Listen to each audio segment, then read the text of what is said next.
হ্যাঁ তো খারাপ।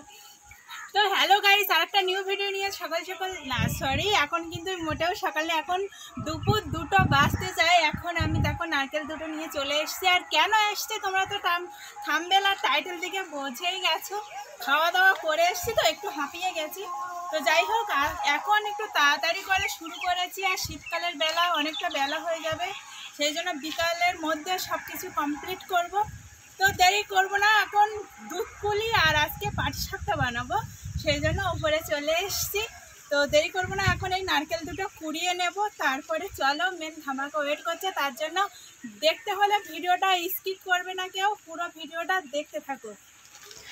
দেখো চলে তো এলাম নারকেল ফাটানোর জন্য, বাট আমার না খুব ভয় লাগে কখন না আমার হাতে পড়ে যায় দায়ের কোপটা, সেই জন্য ঠুকঠুক ঠুকঠুক করে কতবার করছি। দেখো আমি এইভাবে ফাইনালি নারকেলটা ফাটালাম, বাট এর মধ্যে একটুও জল ছিল না, কিছুদিন পরেই না গাছ বার হয়ে যেত। তারপরে নারকেলটা কুড়িয়ে নেব। নারকেল কুড়ানো তো তোমাদেরকে আর দেখালাম না, অনেকটা লং হয়ে যেত ভিডিওটা। তারপরে চলে এসেছিলাম আমার রান্নাঘরে। দেখো কড়াইতে একটু জল গরম বসিয়ে দিয়েছি। কিসের জন্য বলো তো, আমি না লিকুইড দুধ পাইনি, সেই জন্য আঙুলের স্প্রে দুধটা আমি একটু গরম জলে গুলিয়ে নেব, সেই জন্য হালকা উষ্ণ জল গরম করে নিয়েছি। আর এই সাইডে দেখো আমি নারকেলটা তারপরে বসিয়ে দিয়েছি কড়াইতে। হালকা অল্প জল দেব, একদমই অল্প জল দেব, যাতে নারকেলটা পারফেক্টভাবে সেদ্ধ হয়ে যায়। তারপর এর মধ্যে দিয়ে দেব আমি খেজুরের গুড়। দেখো আমি খেজুরের গুড়, ঝোলা গুড় নিয়ে এসেছিলাম বাজার থেকে, সেটাই দিয়ে দিয়েছি। আর এই সাইডে যে জল গরম করে নিয়েছিলাম না, তার মধ্যে দেখো 250 গ্রামের প্যাকেটের আঙুলের স্প্রে দুধটা দিয়ে দেখো আমি ঘুলিয়ে নিচ্ছি। তারপরে এই সাইডে দেখো কিছু সময় পর গুড়টা যখন মিশে যাবে নারকেলের সঙ্গে, তারপরে দিয়ে দেবো ক্ষীর। এটা আমি বাড়িতে বানিয়েছিলাম আলাদা করে, তোমাদেরকে আর দেখাইনি, সেই জন্য। এটা তোমরা যদি না দাও না, গুঁড়ো দুধ দিয়ে দেবে একটু, আর একটু এলাচের গুঁড়ো দিয়ে দেবে ভালো স্মেলের জন্য। দেখো পাটিসাপটা দুধ পুলির ভিতরের পুরটা ভালো মতো রেডি হয়ে গেছে, আর খুব সুন্দর একটা স্মেল বার হচ্ছিল, ওই যে এলাচ আর ক্ষীরটা দিলাম তার জন্য। এবার চলে যাব পাটিসাপটা বানানোর জন্য ব্যাটারটা রেডি করার জন্য। দেখো ব্যাটারটা রেডি করার জন্য আমার লাগছে চালের গুঁড়ি।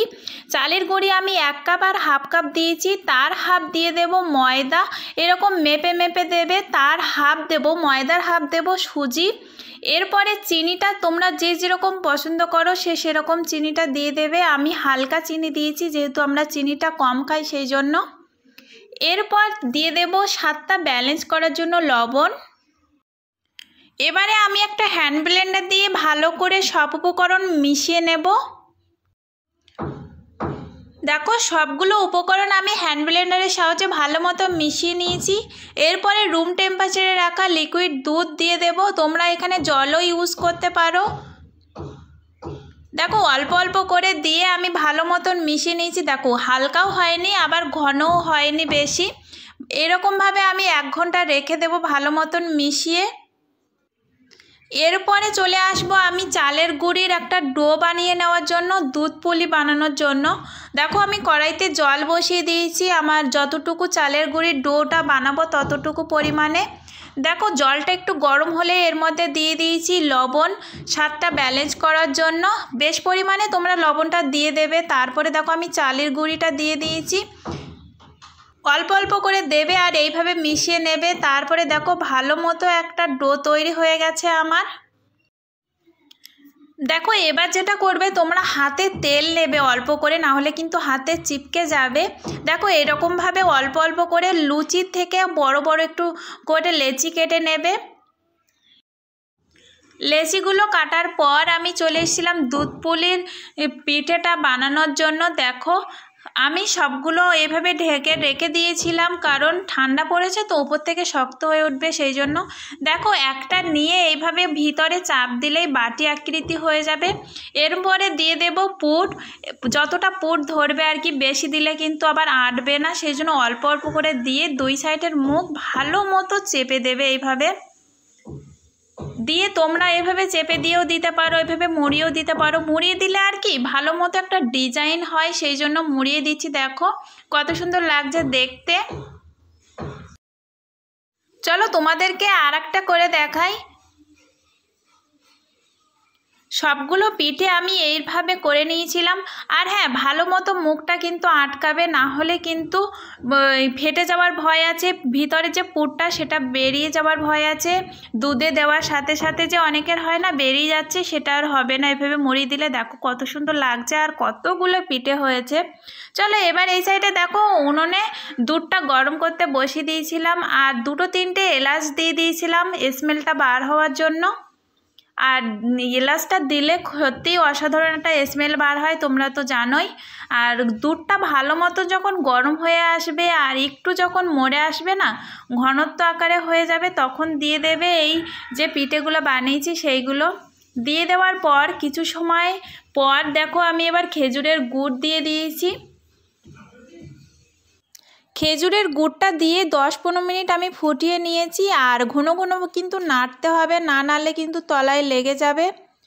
তোমরা পিঠেটা হয়ে গেছে বুঝবে কি করে বলে দিই। দেখো ঘন যখন ফুটবে, গুটগুট করে দেখো ঘন ফুটছে, তখন বুঝতে পারবে দেখো পিঠেটা পারফেক্টভাবে সেদ্ধ হয়ে গেছে আর পিঠেটা হয়ে এসছে।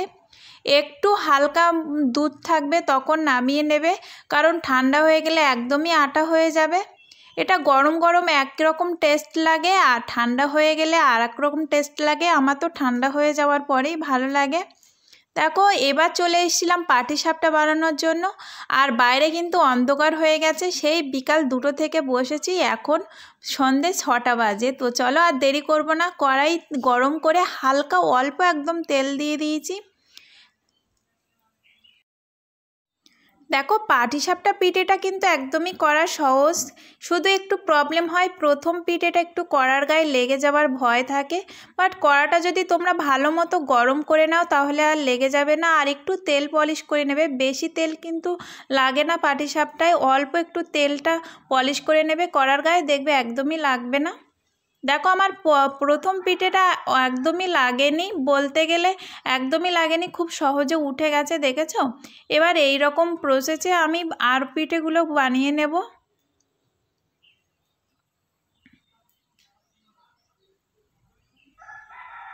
প্রথমবার তেল দেওয়ার পর আর পরের পিঠেগুলো তেল দেওয়ার প্রয়োজন হয় না। দেখো পরের পিঠেগুলো আমার কত সুন্দর করে উঠে যাচ্ছে। দেখো একে একে আমার পাটিসাপটা পিঠে রেডি হয়ে গেছে। এবার যাব নিচে, কারণ অন্ধকার হয়ে গেছে ছাদের ওপরে। এবার চলে এসেছিলাম নিচে। দেখো কতগুলো পাটিসাপটা পিঠে হয়েছে আর অসাধারণ টেস্টিও হয়েছিল। তোমাদের কেমন লাগলো অবশ্যই কমেন্ট করে জানিও। আর এই বছরে পার্বণ কেমন কাটালে অবশ্যই তোমরা কমেন্ট করে জানিও। আর কে কত রকমের পিঠে খেয়েছো সেটাও কমেন্ট করে জানিও। আমার তো এরকমভাবে পার্বণটা কাটলো। চলো তোমাদেরকে একটু দেখিয়ে দিই দুধপুলির কালারটা কীরকম এসছে আর কতটা ঘন হয়ে গেছে আর এত সুন্দর টেস্ট হয়েছিল। আমার ঠাকুরদা তো অসংখ্য প্রশংসা করেছিল আমার, সত্যিই খুব সুন্দর টেস্টটা হয়েছিল, তোমরা তো দেখে বুঝতেই পারছো। চলো আজকে মতন ভিডিওটা এখানে এন্ড করি, দেখা হচ্ছে নেক্সট এরকম কোনো ভিডিওর সঙ্গে। তো সবাই তোমরা সুস্থ থেকো, ভালো থেকো, টাটা। আর হ্যাঁ বলতে ভুলে গেলাম, আমার তরফ থেকে তোমাদের অনেক অনেক পিঠে খাওয়ার শুভেচ্ছা রইল।